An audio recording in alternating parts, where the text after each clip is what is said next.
the market is to give you guys a good overview of what is available and how best you can use it for certain conditions.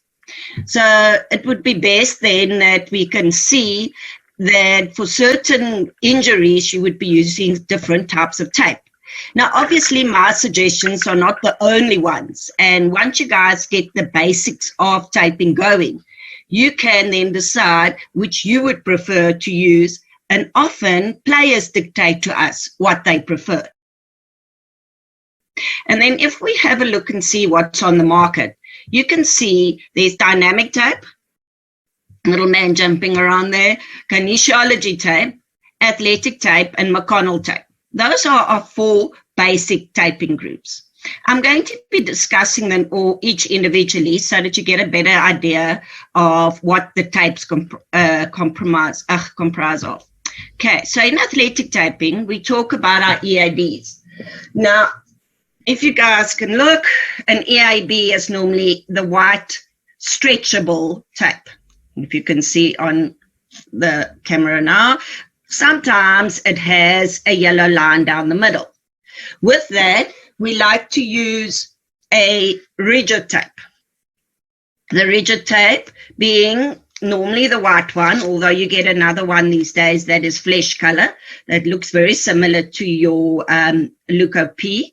But this tape is non-stretchable. It's rigid. We use a tape. So don't say to your patient, come on, you're injured, stretch.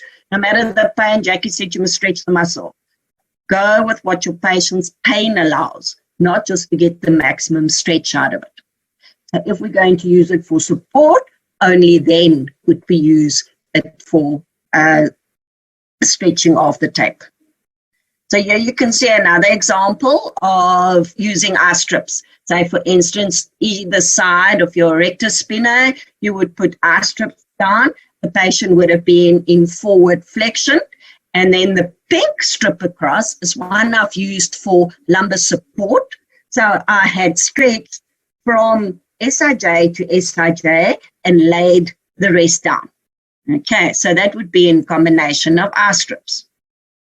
If I had to explain the Y strip, now here is for shin splint, and you can see, and in the picture down here, the guy put a Y strip on his quads for a little bit of release of tightness of his adductors.